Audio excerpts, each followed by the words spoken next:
যাক আমরা কথাকে অগ্রসর করে নিয়ে যাচ্ছি। আসুন আমরা এবার যাই মহাপ্রভুর লীলায় প্রবেশ করলাম। মহাপ্রভুর আবির্ভাবের কারণ কি?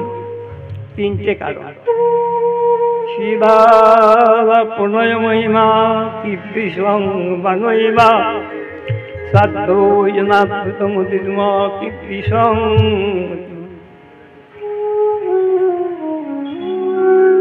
ভবাড্ডং সমজনী শচী সিন্ধু গর্ভ হরিন্দু। শিরাদা প্রণয় মহিমা কি? এই আমার সঙ্গে প্রেম করেছে মাধুর্যই বা কি? আর আমার সঙ্গে সখ্যতা লাভ করে কি সুখ পেল? এই তিনটি নির্ণয় করতে পারেন না, গেজ করতে পারেন বৃন্দাবন যায়। তাই পূর্ণিমা দিন শচী সিন্ধু গর্ভভাবে তিনি আবির্ভূত হলেন নবদ্বীপ। এদিকে কি হয়েছে? ব্রজেন্দ্র নন্দন যেই শচী সুত হইল সেই, ব্রজেন্দ্র নন্দন যেই শচী সুত হইল। আরে ব্রজেন্দ্র নন্দন যেই শচী সুত হইল সেই, বলরাম হইল নিতাই, বলরাম হইল নিতাই। পিতাপি যত ছিল হরি নামে উদ্ধারিল, বলি পাপি তাপি যত ছিল হরি নামে উদ্ধারিল। আর সাক্ষী জগায়ার মনা, তার সাক্ষী জগায়ার মনা। বলো হরি বল বলো, হরি বল বলো, হরি বল বলো, হরি বল বলো, হরি বল বলো, হরি বল বলো। বলবার লাগে জন্ম মেরে হরি বল বলো, বলবার লাগে এমন জনম হরি বল বলো, হরি বল বলো, হরি বল বলো, হরি বল বলো, হরি বল বলো। এইভাবে মহাপ্রভু আবির্ভূত হলেন। এবার কি করছেন? নাম প্রচার করছেন, শর্ট করছেন, দেরি হয়েছে না। উনি এসে প্রথমে নাম বলাইতেন, শোনো শোনো নিত্যানন্দ, শোনো হরিদাস, শুনো হরিদাস, সর্বত্র করো তোমরা নামের উচ্চার, সর্বত্র করো তুমি হরি নামের দাঁড়ে দাঁড়ে কাউকে ছাড়বে না। বলো বলো কৃষ্ণ, ভালো কৃষ্ণ, লহ কৃষ্ণ নাম, ভজ কৃষ্ণ, লহ কৃষ্ণ, বলো কৃষ্ণ নাম। অচিরাত কৃষ্ণ তোমাদের করিবেন পরিত্রাণ, অচিরাত কৃষ্ণ তোমাদের করিবেন উদ্ধার। ঠাকুর বলছেন, আবার যদি জন্মে প্রভু কোন ভক্তদারে করি হোক কুকুর, আবার যদি কোনদিন জন্মে প্রভু কোন ভক্তদারে করি হোক কুকুর, কুকুর হয়ে ওই শিষ্ট দিয়া বলে করুণা করিবেন প্রচুর। হরিব এত মহিমা। সেন শিবানন্দের একটা কুকুর ছিল, নিশ্চয় চৈতন্য চরিতামৃতে বর্ণিত আছে। তো চলে আসছে প্রসঙ্গ। সেন শিবানন্দের কুকুরটা একাদশী দিন কিচ্ছু খেত না, নির্জলা। বা সেন শিবানন্দের কুকুরটা যদি উনি না প্রসাদ দিতেন, নিজে হাতে বিশ্বাস করতেন, দেখ প্রসাদের থালা থেকে দিচ্ছি, দেখ পারস থেকে না, আমার প্রভু তো খাই নাই, আর ওর ইচ্ছিস আমি ছাড় খাবো না, কিরম করবো ভক্ত। যদি হরিনাম শুনতে যায়, উনি পাঠ করেন তাও হা করে পা ধরে দেখবে। আবার যদি কেউ পাঠ করে তাও 3 ঘন্টা 3 ঘন্টা শ্রবণ করে আসেন। এইবারে শুনুন যাচ্ছে কুকুরটা কুকুরটার কালকাল হরিনাম শোনেন, উপবাসও করেন, সব করেন। এইভাবে কিছুদিন যেতে যেতে চলছে। এবার প্রতি বছর সেন শিবানন্দ পুরী যান রথে, আমি যাবো হাফ ভাবে দেখাইছে আগুনছে, আমাকে নিয়ে যেতে হবে। যে তুই কি করে যাবি, নদী আছে? না না না, এখন ওই নদীটার নাম হচ্ছে মাতঙ্গিরি হাজরা রোড, ব্রিজ হয়েছে, পেলেই ওখানে এসেছে কুকুরটা। কুকুরটাকে বলছি দেখ যায় না, ও যত নামবে ও তত ভালো, আগুনছে নামিয়ে যেতে দেবো না। তারপরে নৌকা এসেছি, নৌকাটা পার হতে হবে। বলছি দেখো পার করে দাও, জাল টাকা লাগানি দেবো। ওই কুকুরটা আমার খুব প্রিয় ভক্ত, কি দেশে আছে কি করে বুঝবো, বুঝছেন? না লাখ টাকা দিয়ে মাপ নৌকাতে কুকুর পেরে এনে। তারপরে সেন শিবানন্দ আনছে, ও যত দূর তাকায় এও তত দূর তাকায়, সব ভক্তরা চলে গেছে। চলে যাওয়ার পর সেন শিবানন্দ দেখছেন পুরীর গেটটা তো পূর্ব দিকে নাকি, সামনে মেন ওইখানে বসে আছে। কে বসে আছেন? মহাপ্রভু তখন ওখানে বিরাজ করছেন। মহাপ্রভু কি করছেন? এই পূজারীরা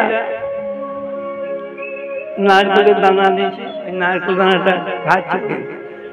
এত প্রসাদ এসে সম্মান দিচ্ছে, প্রসাদে তো মাটিতে না পড়ে যায়, কুকুর টপ করে লোভে খেয়ে নিয়েছে।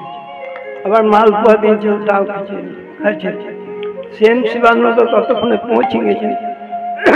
আসছে চোখে দেখেও বিশ্বাস করতে কি করে হতে পারে? অঘটন ঘটন ঘটে আছে। যোগমায়া যদি করেন বা বিমলা দেবী যদি সাক্ষী হন, আমরা দেখবার মতো দেখি। যদি পুরীতে সেলফি না করি, সমুদ্রে ফুর্তি করি, ওই সব কিছু হবে না।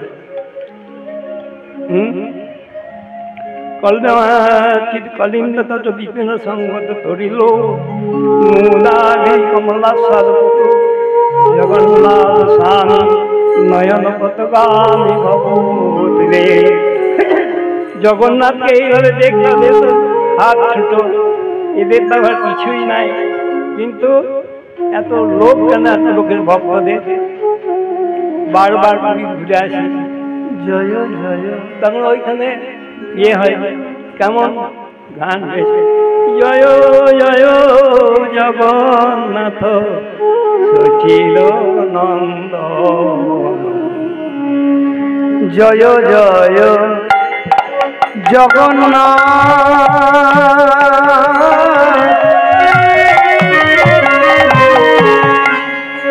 সচিল নন্দন,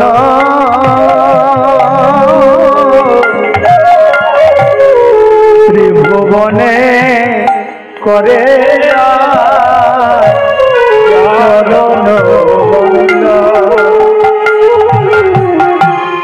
ত্রিভুবনে করে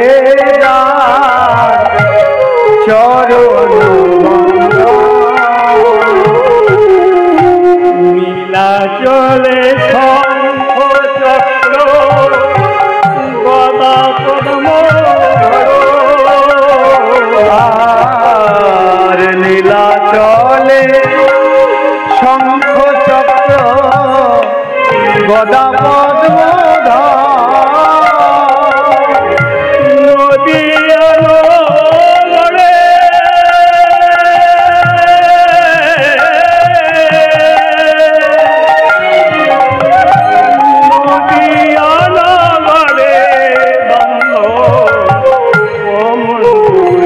লড়ে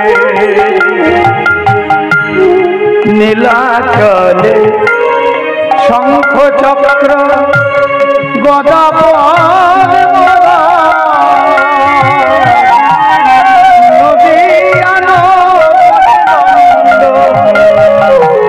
কমণ্ডল কেহ বলে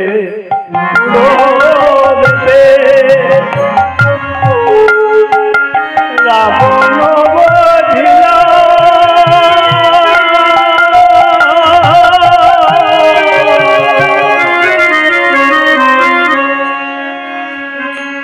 কেহ বলে পুরবেতে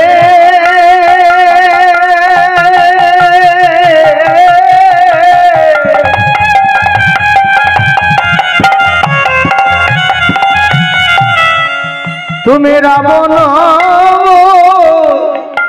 বধিলা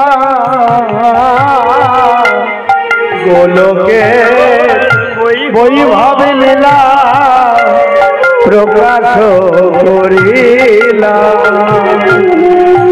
গোলকের বৈভব লীলা প্রকাশ রাধারো ভাবে রে গোড়ায়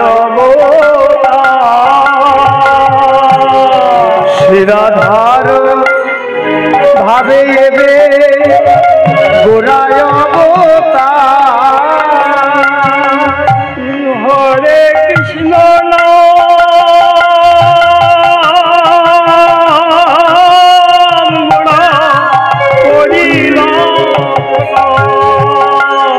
শ্রীরাধার ভাবে এবে গোড়ায় হরে কৃষ্ণ নাম গোড়া করিলা বাসুদেব ঘোষ জোড়ো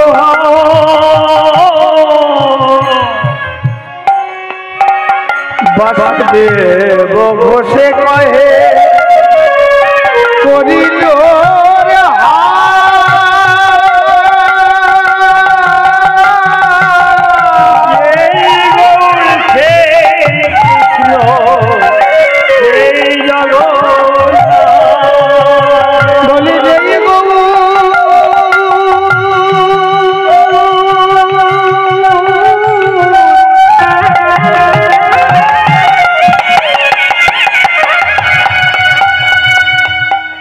সেই কৃষ্ণ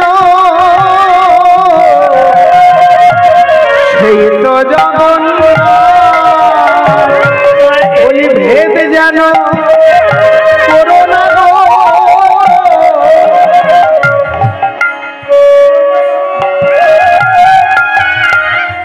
আমার গৌর কৃষ্ণ জগন্নাথে ভেদ যেন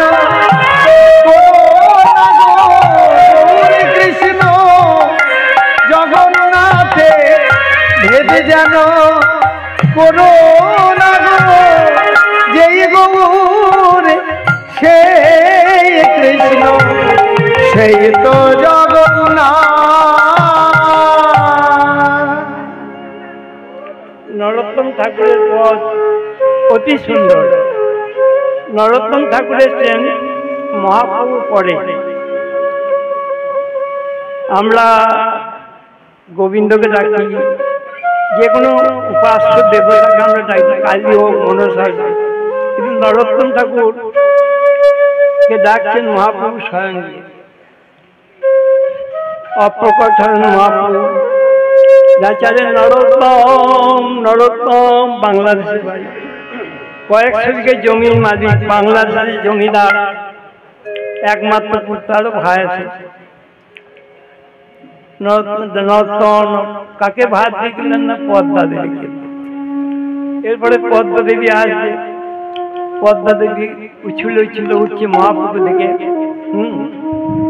যুগল মূরতি দেখিয়া মোর পরম সুখ হয়, আরে চরণ সিধু দেখিয়া গঙ্গা সুখ সীমায়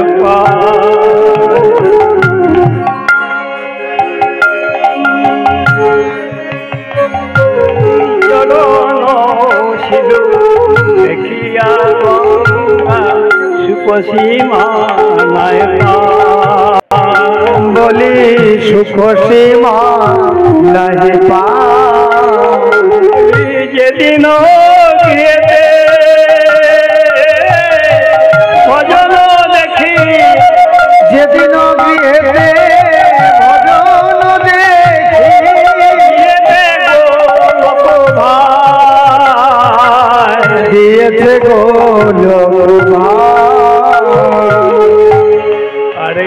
প্রসাদ সেবন করিতে হয় সকল প্রপঞ্চ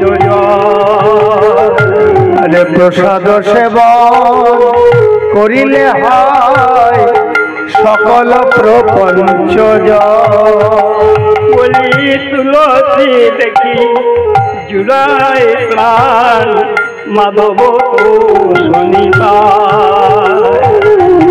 তুলসী দেখিয়া জুড়ায় প্রাণ মাধব দোষিয়া গৌর প্রিয় সাথে বনে বলি গৌর প্রিয় সাথে বনে জনম সার্থক হয় জনম সার্থক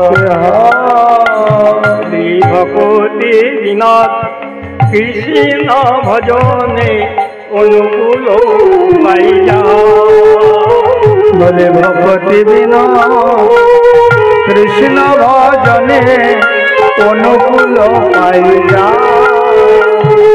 প্রতি দিবসে কেমন করে পরম সুখে প্রতি দিবসে পরম সুখে রয়ে তাই প্রতি দিবসে পরম সুখেতে স্বীকার করে তাই স্বীকার করে না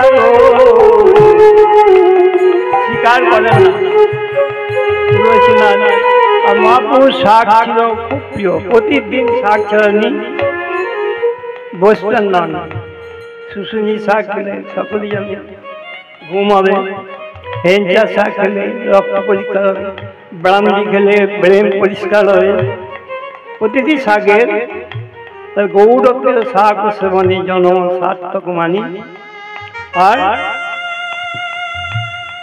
যুগল মূর্তি দেখে হয় পরম সুখ অতএব কৃষ্ণ ভজন অনুকূল পাইয়া প্রতি দিবসে পরম সুখে স্বীকার করে সেখানে তো পরে প্রসাদ খাবেন প্রসাদ মানে কৃপা প্রসাদ মানে ভগবানের ফেলা উচ্ছিষ্ট প্রসাদ মানে মানে সাক্ষাৎ প্রভুকে দেখতে পাচ্ছেন নৃসিংহদেব আছেন আর প্রসাদ সাধ মানে সাক্ষাৎ হলো প্রভুকে পেলেন সাক্ষাৎ পেলেন এবার যদি পান একটুকু পান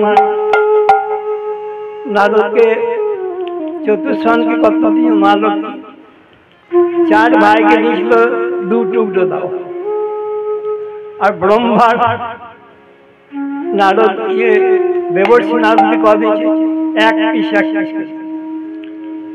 আনন্দে মহাদেব দিনকে এক আনন্দে নাচছে এত নাচছে না প্রসাদ পেয়েছি এই যদি প্রসাদ এক পূর্ণতা সেইটাই লাভ সেইটাই জন্য আমি দেখেছি সম্মান দিকে দেখতে চাই এখানে কি হবে ব্যবসা তো আছে টাইম নাই টাইম হবেও না কাল যদি না থাকি এই সঙ্গী বাবু ছিলেন তো নাকি এই পুজো করতে মারা গেল এমন একটা অ্যাক্সিডেন্ট তো কে মারলে জানো না ছটা ভেঙে গেল একটা ফুসফুসে ঢুকে গেল কাল খবর পেলাম কাল না থাকতে পারি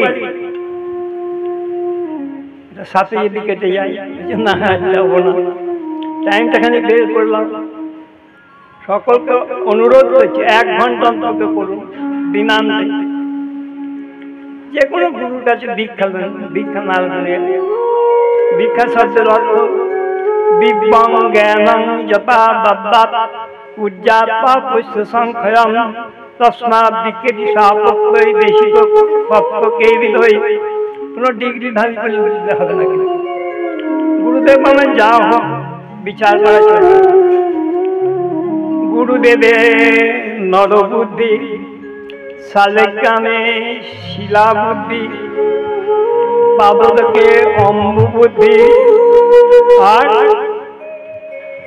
কি বৈষ্ণবে জাতি বুদ্ধি জগরতি সোনারকি নরকে যেটা রে খবরদার বিচার করবে এই বৈষ্ণব বটে না খবরদার বিচার করতেন ড্রেস তো দেখছেন এবার ওর কাজ ও করছে, এবার আর একজন দেখছে যাবে কোন দিকে। খুব একটা কথা বলি, এক রাজা মহারাজা খুব শিরোপীড়া হয়েছে, কি বলে সাজবে। এক কাজ করুন, আমরা যে সরকার যাই কোথায় মানব সরব আছে, এখান দেখুন দুটো রাজহাঁস আছে, ধরে নিয়েছে, ওর কলিজাটা লাগাইলেই ভালো হবে। রাজার হুকুম দিয়েছে, সে সৈনিক যাকে পাঠিয়েছে, সে দিকে এই দেশে গেলে হবে না, যেটা ধারণ করেছে, লোক করেছে, চৈতন্য রেখেছে, চলে গেল। আর হাঁস দুটো যে আসতো সব সময় তো তীর্থার যাচ্ছে, দণ্ড করে প্রণাম করে জাহাজটা ধরে। একটা হংস বলছে না, জাহাজ না, জাহাজ ধরে নেবে, ধরতে এসেছে না, সাধু এসেছে, যে এসেছে পাখিটা খুলে জাল ছিল নিয়ে চলে এসেছে। ভগবান সঙ্গে সঙ্গে ঝুটছে তার ঘরে, রাজামশাই থামুন,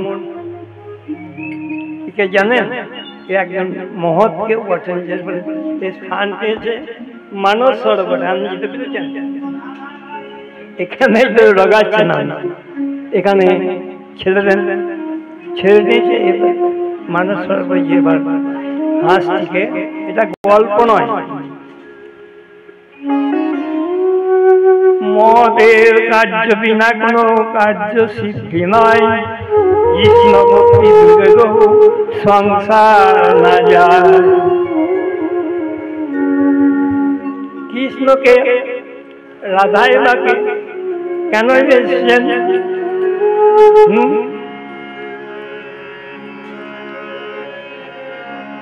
রাধা পূর্ণ শক্তি, কৃষ্ণ পূর্ণ শক্তিমান, দুই বস্তু ভেদ নাই, শাস্ত্র প্রমাণ। নিগম তার গন্ধ জয়ছে অভিছে, অগ্নিজালাতে জয়ছে কবু নাহি রে। কইছে রাধা কৃষ্ণ এক স্বরূপ, লীলার শাশ্বতীয় মাত্র ধরে দুই রূপ।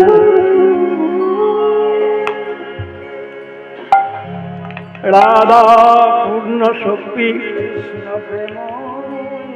কৃষ্ণ বলো কীর্তন, রাধা পূর্ণ শক্তি, কৃষ্ণ পূর্ণ শক্তিমান, দুই বস্তু ভেদ নাই, শাস্ত্র প্রমাণ। নিগম তার গন্ধ জয়ছে অবিচ্ছেদ, অগ্নি জ্বালাতে জয়ছে কবি নাই ছেদ। ওইছে রাধা কৃষ্ণ একই স্বরূপ, লীলার শাদিতে মাত্র ধরে দুই রূপ।